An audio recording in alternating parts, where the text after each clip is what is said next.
Welcome, everyone, to our latest NCAA Social Series. I'm Andy Katz. For this edition of our show, we're going to talk about one of the hottest topics in college athletics, NIL. That is name, image, and likeness. With Lynda Tealer, she is the Executive Associate Athletic Director at the University of Florida. Also, for these purposes, the chair of the Division I NIL Task Force. And Ryan Cassidy, a former football player at Rutgers, graduated in 21 with a degree in economics. And Ryan, as a member of the SAC for D1, you had a student voice on this issue. Let's start with the student here, the former student. Ryan, first, before we go into the changes, I just want to go back a little bit and then get your opinion, Lynda, on just the overall entrance of NIL into the conversation for college athletes. Obviously, you were not able to benefit as much as others, if at all, because of when you finished your career. What did you think of when this even started a year ago?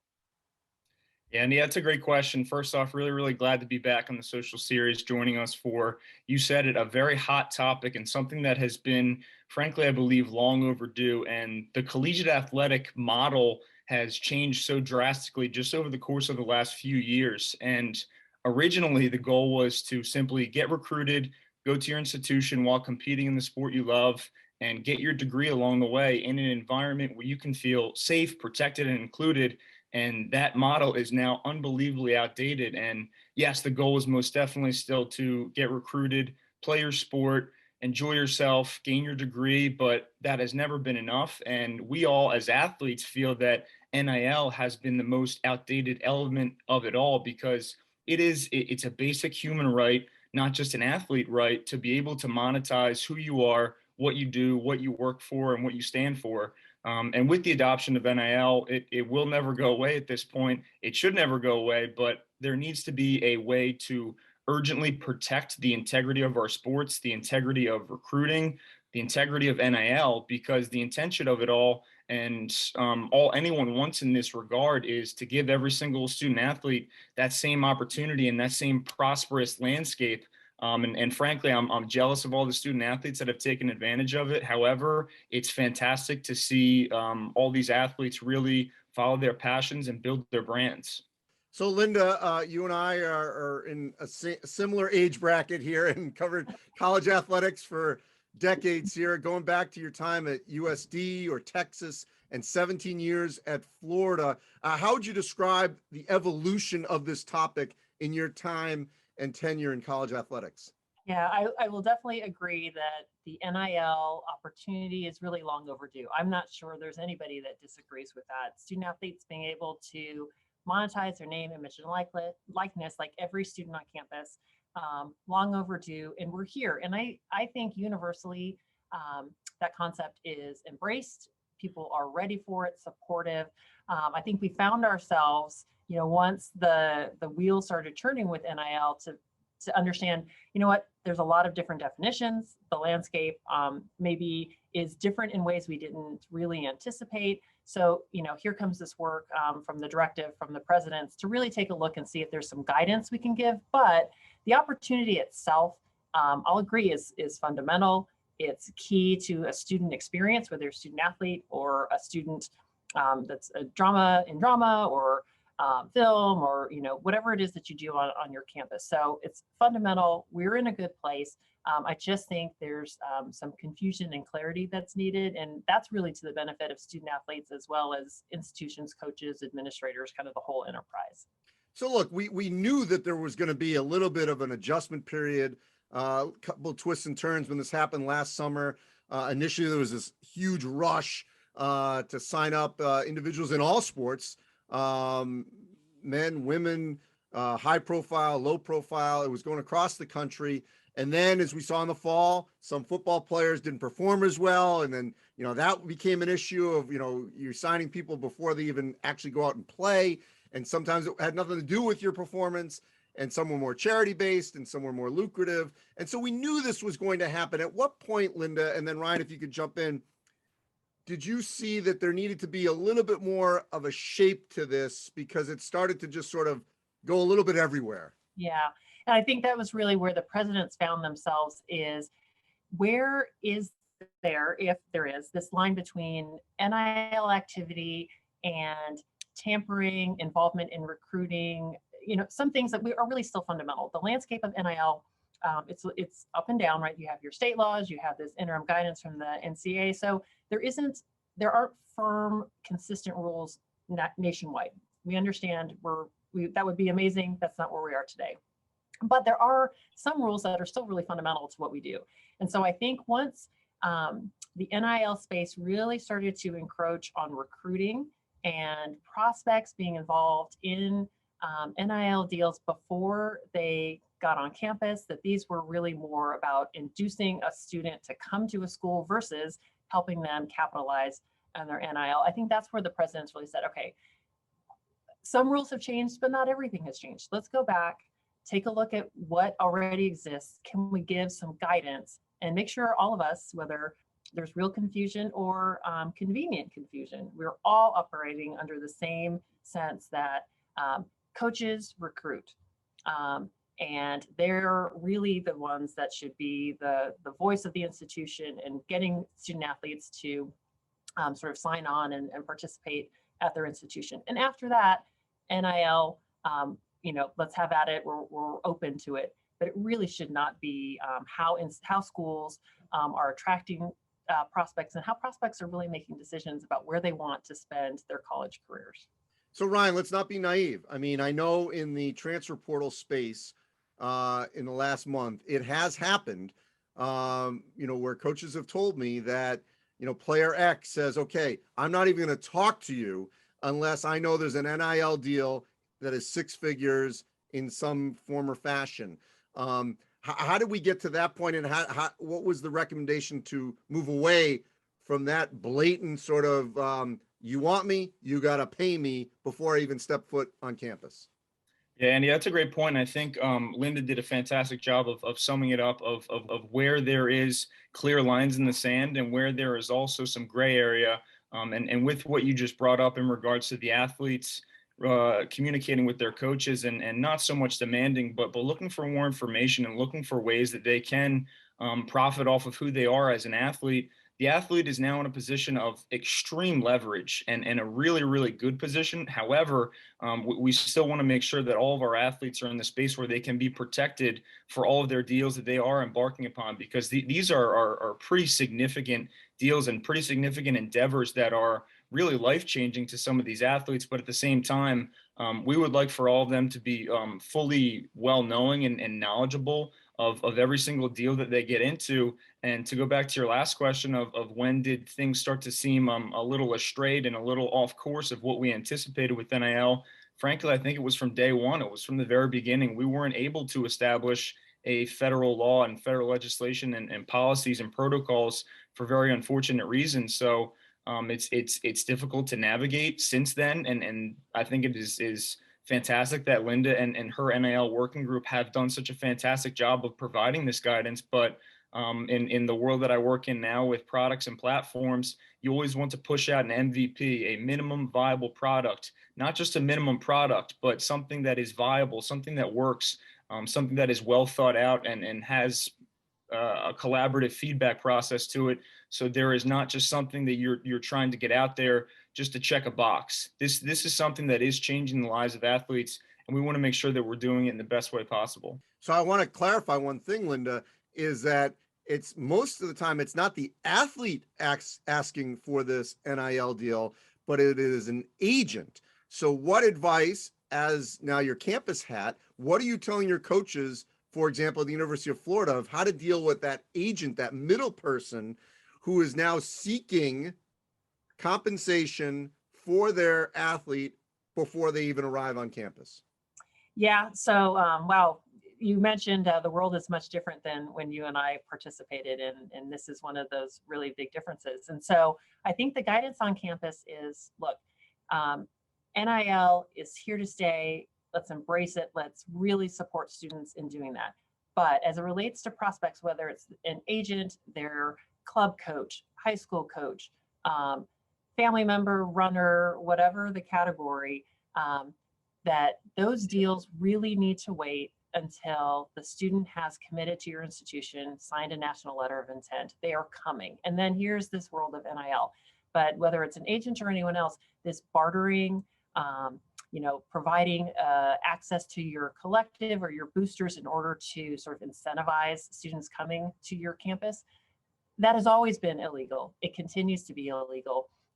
We've really clarified that, again, if there was any actual confusion. So we're going to be on the hook for institutions, are going to be on the hook for the conduct of boosters, always have been. So coaches, all of you, everyone that sort of works in the space, understand if you support and encourage this inducement and the recruiting involvement for boosters, we're going to be on the hook for that, like we always have. And that's a really dangerous space to be. So let's allow student athletes to select the colleges that they want to attend because they like the coaching staff and they like their teammates and they want that particular major and even the potential, right? The market potential that exists there, but not because there's been some really direct, open exchange of cash in order to attend. That really is well out of the bounds. I don't think anybody thinks that's a good place for us to be. Well, and clearly there were differences between institutions, especially within Division I, and that will be the case once you get on campus. A school in the SEC is not going to be the same as a school in the NEC. I mean, those are the facts, obviously, with the money that comes in, certainly from television and everything else.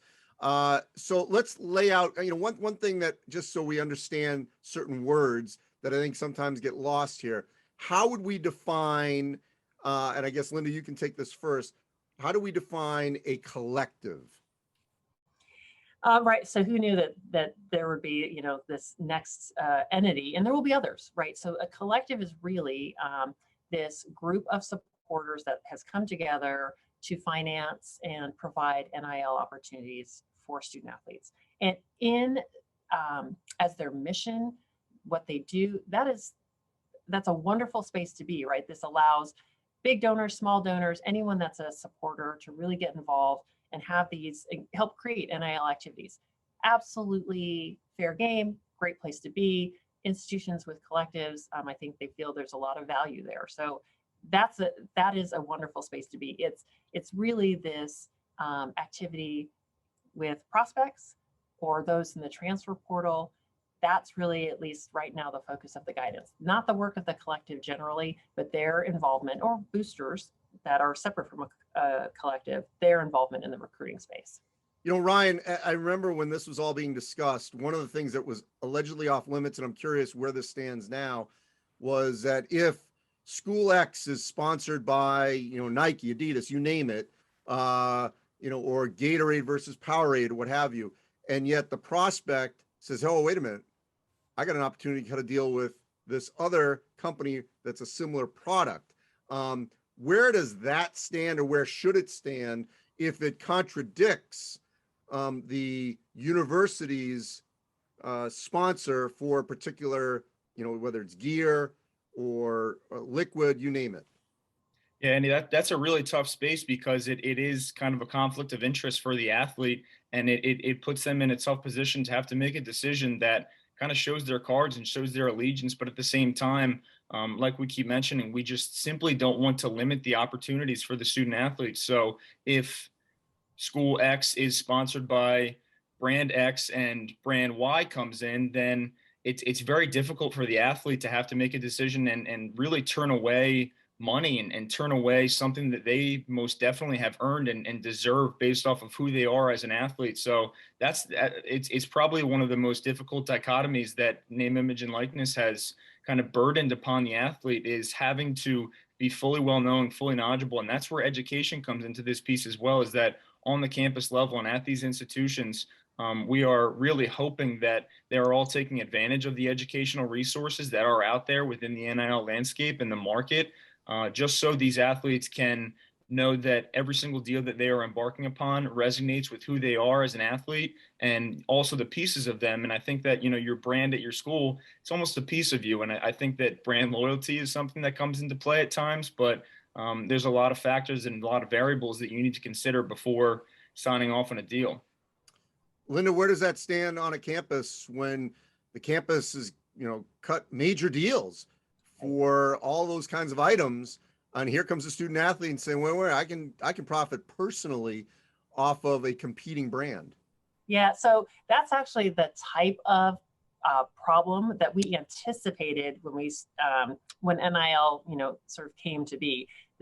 Where we find ourselves now, there's some things that we really didn't anticipate. But in that situation, I think, there's some clear lines. The uniforms, things on the sidelines, we've carved out this space that is team activity. And then there is individual and personal activity. And I think institutions have really come to grips with and understand, if a student athlete if they wear their uniform and their team gear during team activities and in team spaces, that's one thing. And if they choose to have a deal with a competitor in their personal spaces, their personal time, their personal activities, those are two separate things. We all do that in our own lives. We can manage that. We can figure it out. Is it ideal? Probably not. At the same time, you allow the student athlete to capitalize in a way that they feel good about and is supportive of what they want to do. But the institution hangs on to the things that they're doing. Again, fielding teams, having a consistent brand. Again, I think we can figure out how to operate in that landscape. I hear less about that than this overall separate deals in recruiting and just this cash transactions really for attendance and for the opportunity to transfer. Well, and clearly, the deal when you go to school X, that they're sponsored by this brand. And so you've sort of accepted that in that agreement when you sign your NIL. The one thing going back that, and I'm curious if more student athletes don't do this in the future, Ryan, that I never understood that I thought was sort of low-hanging fruit, easy to do, and it just never got past was, for example, my daughter's a college student at Northwestern. She's in theater. And if she wanted to come back to our hometown and, teach voice lessons and do acting classes and say that she went to Northwestern, that was allowed. But you as a football player, if you went back to your hometown and you wanted to do, a tackling clinic as Rutgers Ryan Cassidy, you couldn't profit off of the fact that you play football at Ryan. That was an easy thing, in the off season, the summer and things like that. In what way do you think student athletes will finally capitalize on something that was so basic that other students on campus could have done? Andy, that has been in the minds of athletes for years and years and years. And it goes back to the first point that I made, that name, image, and likeness and this era of NIL is way outdated, because there have been athletes for years, since the beginning of the NCAA, that have been passionate about things, and they haven't been able to follow their passion and create brands. When it comes to things that people are involved in externally outside of their collegiate athlete experience, they're musicians, they're bakers, they're engineers. There's so many different fields and so many different industries that athletes are involved in. And in recent years in history and forever in the past, they haven't been able to really make money off of it, just like your daughter is able to, just like every other regular collegiate student has been able to. So this is, like I said earlier, a basic human right that we're now able to follow those passions and those external interests that all of us have had for so long, and start to really dig deeper, because sport only lasts so long, and it's fantastic, all the opportunities that some athletes can get at the professional level. But the sooner that we are able to realize what we're passionate about, and the sooner that we're able to embark upon different endeavors that are aligning with our passions in industry XYZ, I think the sooner that we're going to be able to really integrate and, transform into adults and transform into our career in a really seamless transition. Lynda, I think that's a great example of just giving back to the community. And obviously you want to maybe get some sort of compensation, but I'll be curious, like, on the campus that you work, if those student athletes will end up doing those basic things when they go back to their hometown of benefiting off, hey, I'm a college athlete. Why don't I give back to my local community? And it's okay that it says that I go and play at Florida. Right. And I do think you're seeing a lot more of that, whether it's in their campus community, their hometown, is, okay, now I have the ability to give lessons or to make an appearance at a charitable event, or again, to, as Ryan said, sort of pursue your passions here. It was low hanging fruit, Andy. You were 100% correct. And I think there's a acknowledgement that we collectively, the member schools of the NCAA, acted way too slow in trying to allow student athletes this privilege, this right to capitalize on their name, image, and likeness. We avoided dealing with some of the really low hanging fruit. This is a great example. You want to give camps, clinics, contribute to your community. There should never have been barriers. And now we've rectified that. And hopefully lots of student athletes will take advantage of that. All right. So the next phase, unfortunately, is enforcement. What did the task force give in terms of guidance to the Board of Governors in terms of, how this can be enforced retroactively if it is abused in terms of a recruiting inducement and going forward? Yeah, so the president's really focused on a go forward approach, unless there's just something so egregious that enforcement should take a look at previous conduct. And so the enforcement staff, I think what we've done is at least outline, we're all now on the same page. If there was confusion around booster involvement in recruiting, whether that's collectives or individuals or however, it really, really is not consistent with NCAA rules, and enforcement now go out and address the issues that have been brought to you in a way, hopefully, that is quick and efficient and really gets to the heart of some of the most egregious behavior. And then campuses, from an enforcement standpoint, if you have been operating in a way that's probably more in the gray, as it involves getting collectives and boosters involved in your recruiting process, that's probably time to rethink that strategy. And two, it's time to right yourself, right? So having collectives and boosters involved with students while they're on their official visits, that's probably a strategy you want to rethink. It's not in line with current NCAA rules. So there's an opportunity to get yourself right because there was some confusion perhaps. And then going forward, enforcement, it's time, right? So let's go do the things, make the statements, pursue those really egregious sort of interference and tampering and recruiting involvement. And hopefully then we can, as long as the landscape continues to be unsettled, we'll at least have this part settled as it relates to the recruiting involvement. Ryan, how do you educate fellow students, especially those that are in college now? So, because it's much more, I think, about the transfer portal than it is necessarily high school kids coming through, that this short-term potential windfall, long-term is not going to work out if it's a recruiting inducement. It almost never does before this, during. They always get caught at some point in time. So how do you educate those students to shy away from that recruiting inducement NIL, for lack of a better term? Yeah, Andy, really great question. And I'm big on analogies, and I love framing things in ways that everyone can fully comprehend and understand. And in regards to NIL, I like to think about the landscape and the market almost like a train station. And being from the Northeast, let's call it Penn Station. And while we talk about and consider the quote unquote guardrails that Lynda and her very diligent group have so eloquently and urgently addressed, I think we also do need to consider moving forward. Is it just guardrails that we need? How can we comprehend those guardrails? Do we need more? Do we need a massive cinder block wall or steel tunnels surrounding these trains so that they can be protected? And I think we most definitely do.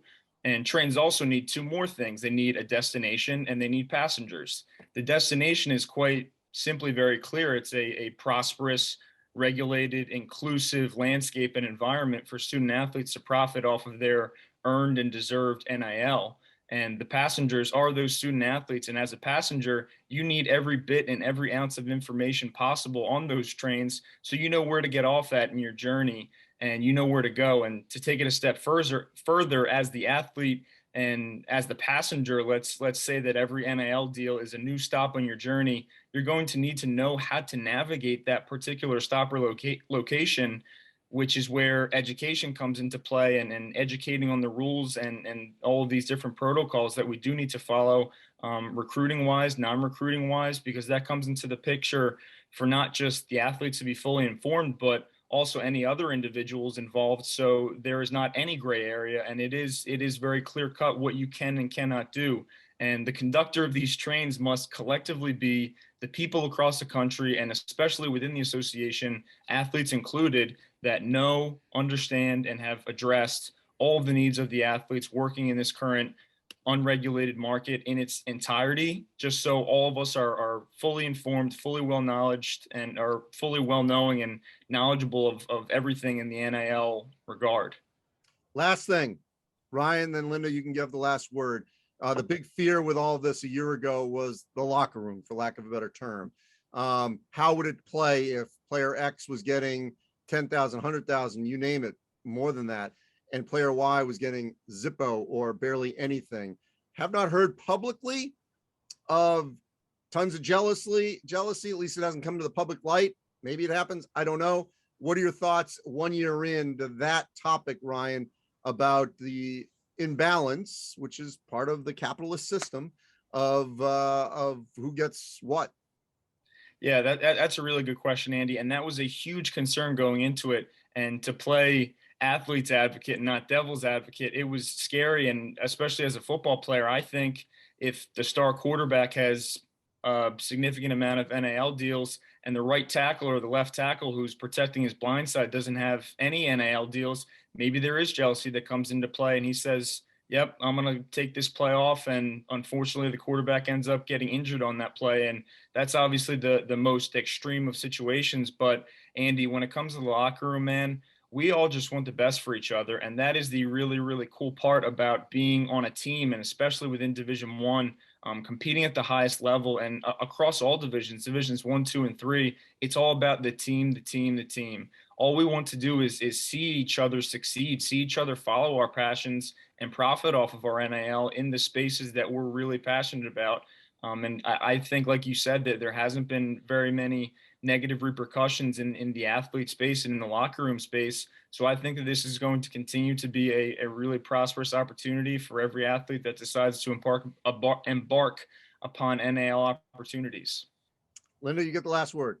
I love the last word. So I'm going to agree with Ryan, and I don't think that to date we've seen, this real problem in the locker room. But I'm going to go back, and just one last plug for sort of this guidance is that I think part of the reason you haven't seen this conflict and jealousy is because these are legitimate NIL deals that student athletes are able to secure based on their reputation, their image, all of those things.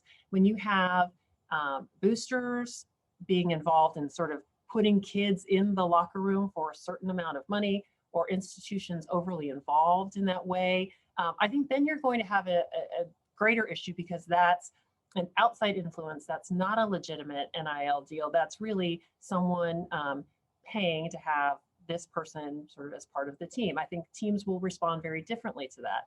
Now, right now, everything is great. You're right. People want what's best for each other. They're very supportive. And I think legitimate NIL deals, everyone's on board. It's this other factor when you involve others and they aren't legitimate deals. I think you're going to end up with more problems in the locker room. Nobody wants to see that. I just think that might be the unfortunate outcome. Well, great work, obviously, by your team, led by you, Lynda, and Ryan, your input as a leading voice in the student athlete voice, both past and present. As always, you can go to ncaa.org/social series, where all our social series are archived. We know this topic is not going away and is still evolving, but the guardrails are coming up, and hopefully they will stay up for the foreseeable future. Thanks for watching, everyone.